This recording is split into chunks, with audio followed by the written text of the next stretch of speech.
Alice's Adventures in Wonderland by Lewis Carroll. Chapter 1. Down the Rabbit Hole. Alice was beginning to get very tired of sitting by her sister on the bank and of having nothing to do. Once or twice she had peeped into the book her sister was reading, but it had no pictures or conversations in it. And what is the use of a book, thought Alice, without pictures or conversations?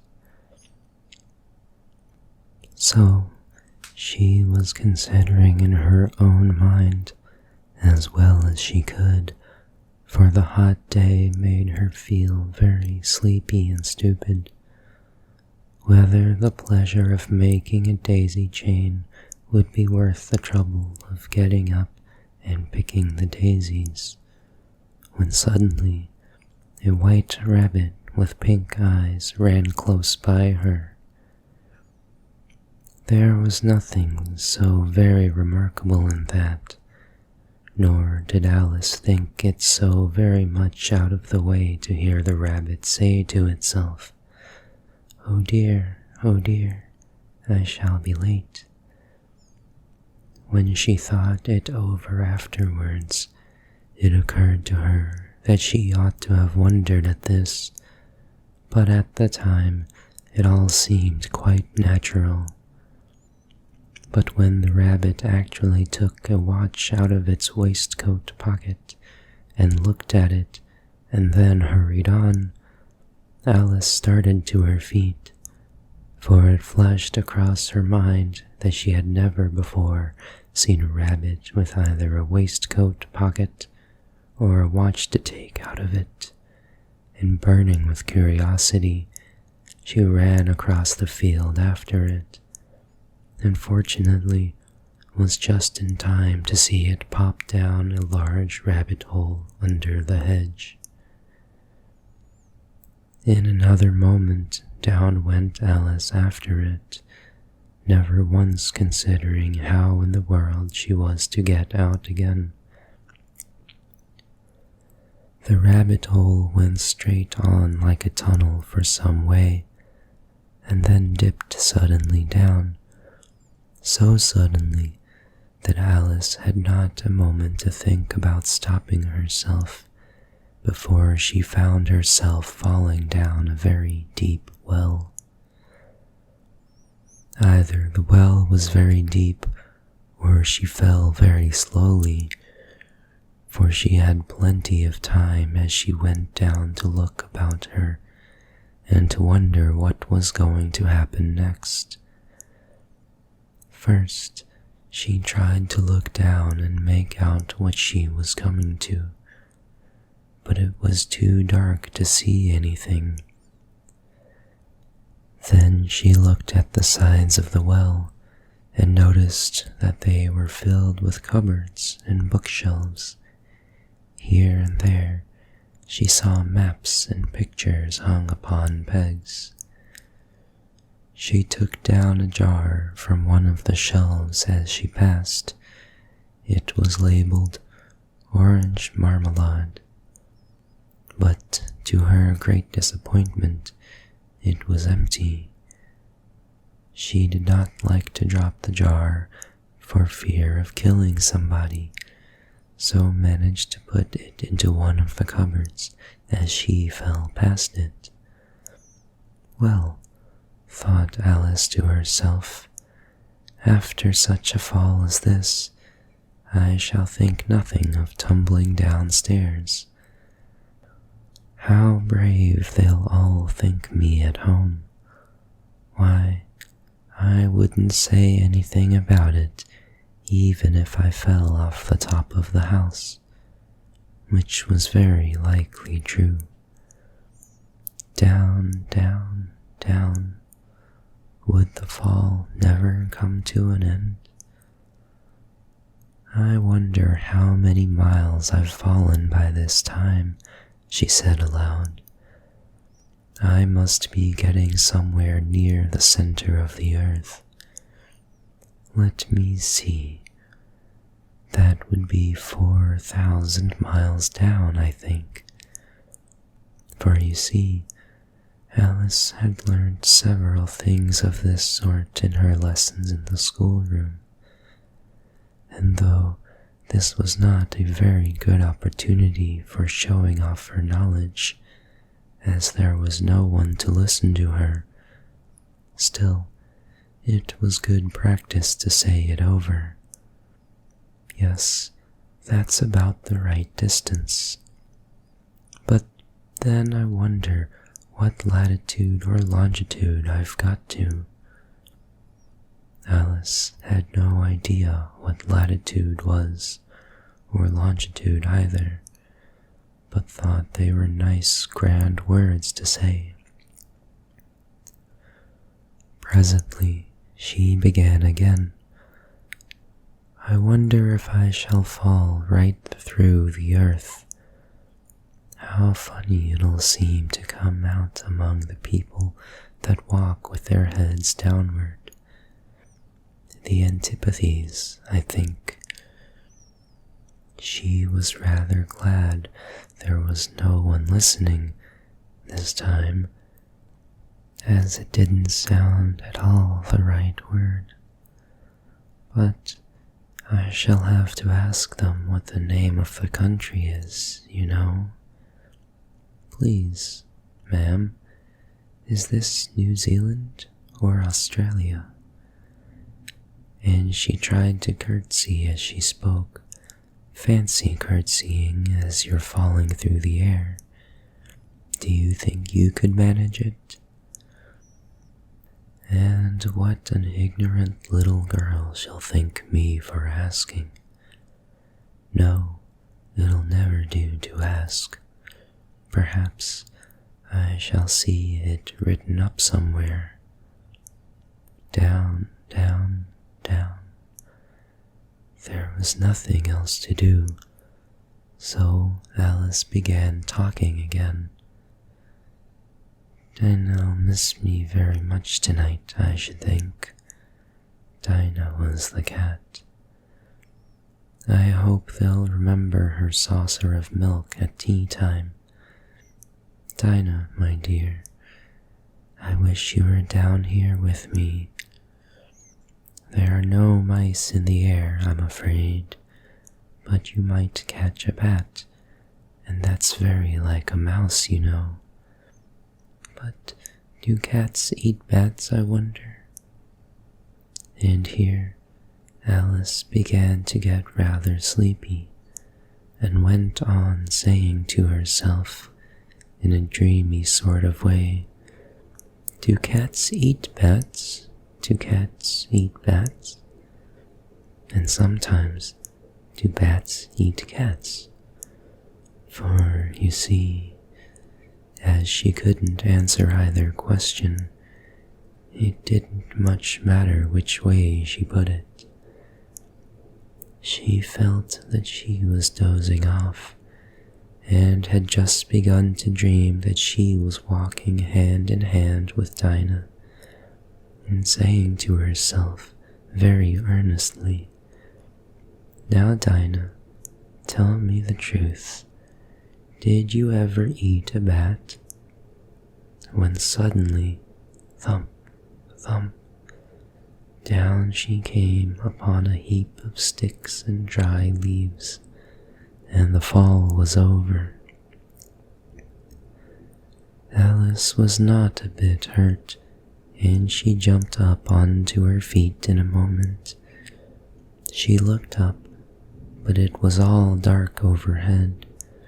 Before her was another long passage, and the white rabbit was still in sight, hurrying down it. There was not a moment to be lost. Away went Alice like the wind, and was just in time to hear it say, as it turned a corner, Oh, my ears and whiskers, how late it's getting. She was close behind it when she turned the corner, but the rabbit was no longer to be seen. She found herself in a long, low hall, which was lit up by a row of lamps hanging from the roof.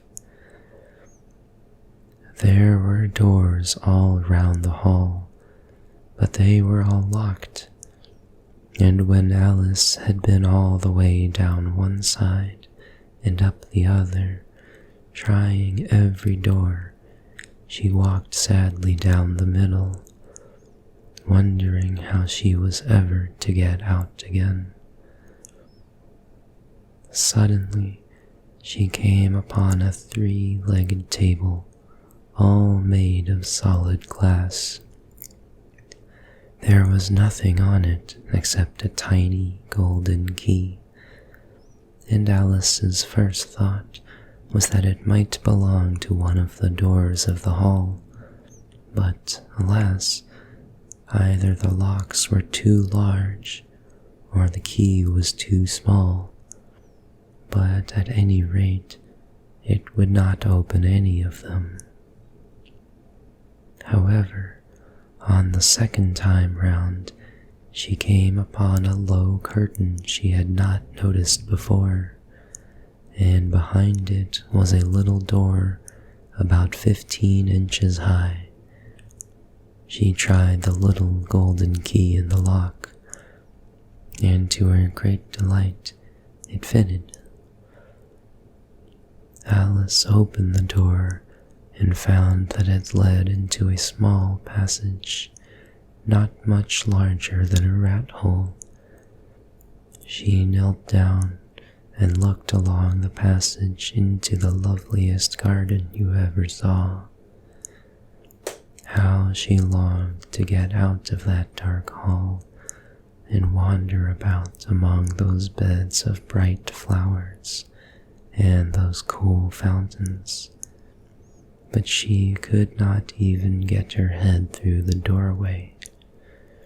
And even if my head would go through, thought poor Alice, it would be of very little use without my shoulders. Oh, how I wish I could shut up like a telescope. I think I could, if I only knew how to begin. For, you see, so many out-of-the-way things had happened lately that Alice had begun to think that very few things indeed were really impossible. There seemed to be no use in waiting by the little door, so she went back to the table, half hoping she might find another key on it, or, at any rate, a book of rules for shutting people up like telescopes. This time she found a little bottle on it, which certainly was not here before, said Alice, and round the neck of the bottle was a paper label with the words, "Drink me," beautifully printed on it in large letters. It was all very well to say, "Drink me," but the wise little Alice was not going to do that in a hurry. "No, I'll look first," she said, "and see whether it's marked poison or not." For she had read several nice little histories about children who had got burnt and eaten up by wild beasts and unpleasant things, all because they would not remember the simple rules their friends had taught them, such as that a red-hot poker will burn you if you hold it too long, and that if you cut your finger very deeply with a knife, it usually bleeds, and she had never forgotten that if you drink much from a bottle labeled poison, it is almost certain to disagree with you sooner or later. However, this bottle was not marked poison, so Alice ventured to taste it, and finding it very nice, it had, in fact, a sort of mixed flavor of cherry tart, custard, pineapple, roast turkey, toffee, and hot buttered toast. She very soon finished it off. "What a curious feeling," said Alice. "I must be shutting up like a telescope." And so it was indeed. She was now only 10 inches high, and her face brightened up at the thought that she was now the right size for going through the little door into that lovely garden. First, however, she waited for a few minutes to see if she was going to shrink any further. She felt a little nervous about this, for it might end, you know, said Alice to herself, in my going out altogether, like a candle. I wonder what I should be like then. And she tried to fancy what the flame of a candle is like after the candle is blown out, for she could not remember ever having seen such a thing. After a while, finding that nothing more happened, she decided on going into the garden at once. But, alas for poor Alice, when she got to the door, she found she had forgotten the little golden key, and when she went back to the table for it, she found she could not possibly reach it. She could see it quite plainly through the glass, and she had tried her best to climb up one of the legs of the table, but it was too slippery, and when she had tired herself out with trying, the poor little thing sat down and cried. "Come, there's no use in crying like that," said Alice to herself, rather sharply. "I advise you to leave off this minute." She generally gave herself very good advice, though she very seldom followed it, and sometimes she scolded herself so severely as to bring tears into her eyes. And once, she remembered trying to box her own ears for having cheated herself in a game of croquet. She was playing against herself, for this curious child was very fond of pretending to be two people. But it's no use now, thought poor Alice, to pretend to be two people. Why, there's hardly enough of me left to make one respectable person. Soon her eye fell on a little glass box that was lying under the table. She opened it and found in it a very small cake, on which the words "Eat me" were beautifully marked in currants. "Well, I'll eat it," said Alice, "and if it makes me grow larger, I can reach the key. And if it makes me grow smaller, I can creep under the door. So either way, I'll get into the gardens, and I don't care which happens." She ate a little bit and said anxiously to herself, "Which way?